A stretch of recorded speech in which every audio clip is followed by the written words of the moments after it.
Bismillahirrahmanirrahim. Assalamualaikum warahmatullahi wabarakatuh. Perkenalkan, nama saya Dr. Anda Lilis Riantini MSI, Guru Mata Pelajaran Bahasa Indonesia di SMK Negeri 2 Garut, tahun ajaran 2022-2023. Pada kesempatan yang berbahagia ini, saya ingin menyampaikan tentang pemecahan masalah pembelajaran siswa pada mata pelajaran Bahasa Indonesia, yaitu mengenai masalah siswa kurang konsentrasi ketika kegiatan belajar mengajar di kelas, khususnya di kelas 11 DKP 2 semester ganjil di SMK Negeri 2 Garut.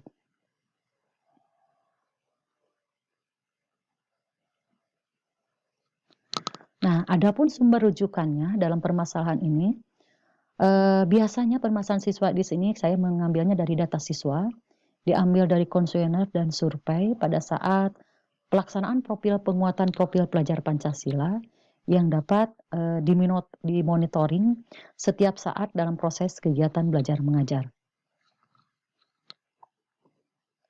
Nah, di sini saya akan menggambarkan deskripsi atau permasalahan yang dihadapi. Adapun indikatornya dalam masalah tersebut adalah ada 8 ya. Yang pertama, suasana kelas dalam KBM itu yang tidak mendukung. Yang kedua, permasalahannya itu siswa memiliki masalah-masalah baik di lingkungan, keluarga, atau sekolah dengan temannya. Kemudian permasalahan yang ketiga, indikatornya adalah penjelasan materi yang membosankan. Yang keempat, tidak ada media sarana yang interaktif atau menarik. Yang kelima, siswa tidak menyukai mata pelajaran dan materinya. Dan keenam, pembelajaran tidak melibatkan siswa beraktivitas. Yang ketujuh, siswa mengantuk, lapar, haus, atau karena begadang mungkin semalaman. Dan terakhir adalah siswa tidak menyukai gurunya. Itu adalah indikator masalahnya. Kemudian, sedangkan akar permasalahannya dari indikator permasalahan itu, saya menggambarkan di sini ada beberapa. Yang pertama adalah pada hakikatnya, suasana kelas dalam KBM itu tidak mendukung. Hal ini bisa saja terjadi di dalam kelas kondisinya yang ramai, ataupun di luar kelas yang menimbulkan kegaduhan, sehingga memecah konsentrasi atau fokusnya dari siswa. Selain itu bisa saja letak kelas yang berdekatan dengan ruang lain yang ramai, misalnya bengkel atau gedung serbaguna, aula atau dan sebagainya, biasanya itu menimbulkan kebisingan dan mengganggu konsentrasi. Yang kedua, siswa memiliki masalah-masalah baik di lingkungan, di keluarga atau di sekolah dengan temannya, karena siswa dengan berbagai latar belakang tersebut yang berbeda-beda tentu saja akan berdampak pada konsentrasi saat pembelajaran. Hal ini dikarenakan siswa konsentrasinya memikirkan masalah-masalah yang terjadi, bukan konsentrasi pada kegiatan belajar mengajar di sekolah. Nah, dalam penjelasan materi ini, ya, biasanya yang akar permasalahannya adalah tidak adanya variasi sehingga membosankan. Hal ini terjadi di kelas 11 DKP 2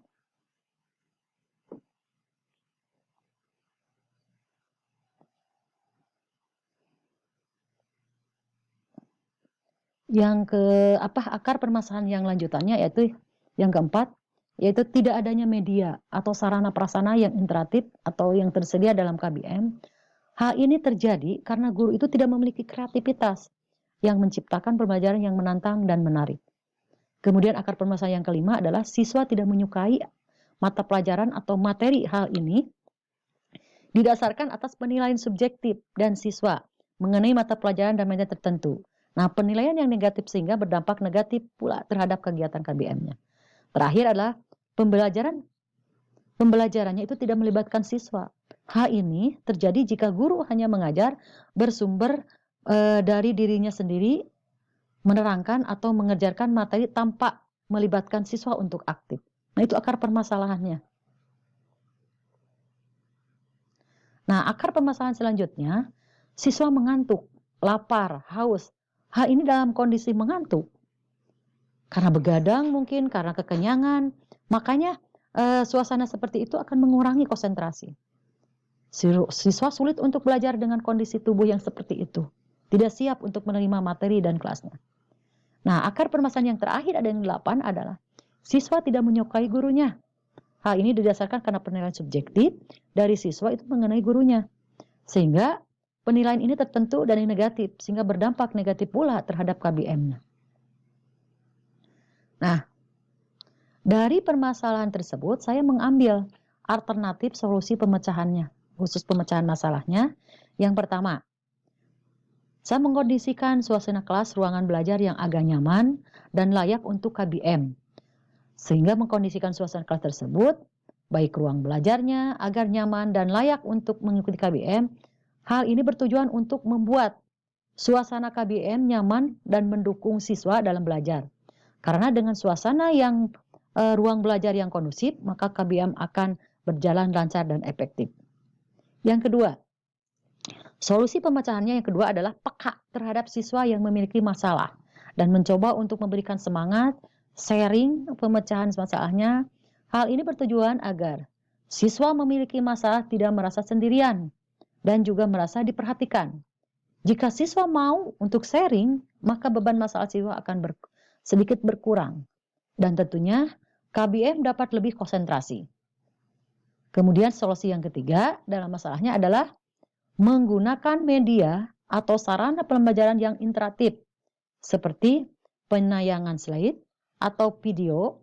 Hal ini bertujuan agar siswa tidak merasa bosan dengan hanya mendengarkan suara guru, dengan slide-nya atau video mereka lebih tertarik terhadap pembelajarannya.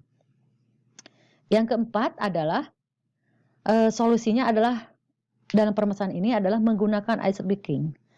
Ya, di tengah-tengah pembelajaran atau dirasa siswa sudah mulai bosan atau mengantuk, hal ini bertujuan untuk mengpres kembali semangat dan menghilangkan rasa ngantuknya.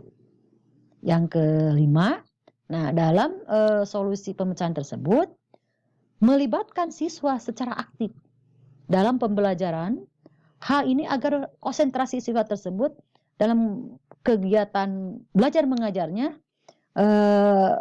bisa lebih konsentrasi, sehingga akan terbentuk rasa dihargai, diperhatikan bagi siswa, akan aktif mengikuti pembelajaran dan akan lebih memahami materi ajarnya. Nah, itu adalah dari solusi-solusinya dari permasalahan tersebut.